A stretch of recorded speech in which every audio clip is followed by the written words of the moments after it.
നിയമസഭാ തിരഞ്ഞെടുപ്പിന്റെ പരസ്യപ്രചാരണം ഇന്ന് അവസാനിക്കുമ്പോൾ വലിയ ആത്മവിശ്വാസത്തിലാണ് മൂന്ന് മുന്നണികളും.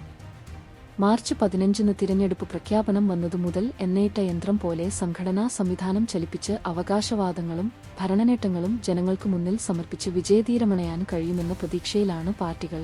നിയമസഭാ തിരഞ്ഞെടുപ്പുകളുടെ ചരിത്രത്തിൽ തന്നെ പാർട്ടികൾക്ക് ഏറ്റവും കുറവ് സമയം പ്രചാരണത്തിന് കിട്ടിയ തിരഞ്ഞെടുപ്പുകളിലൊന്നായിരുന്നു ഇത്.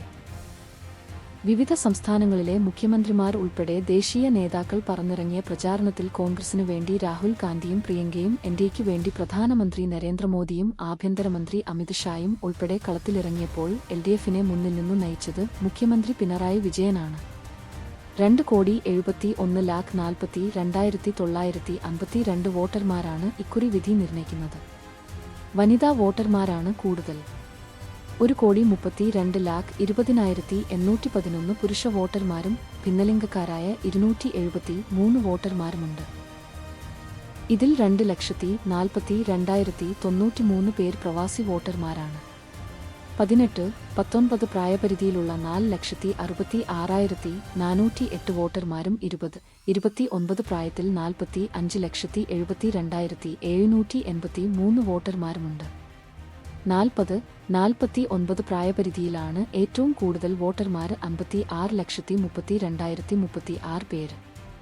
50-59 പരിധിയിൽ 51,40,45,158 പേരുമുണ്ട്.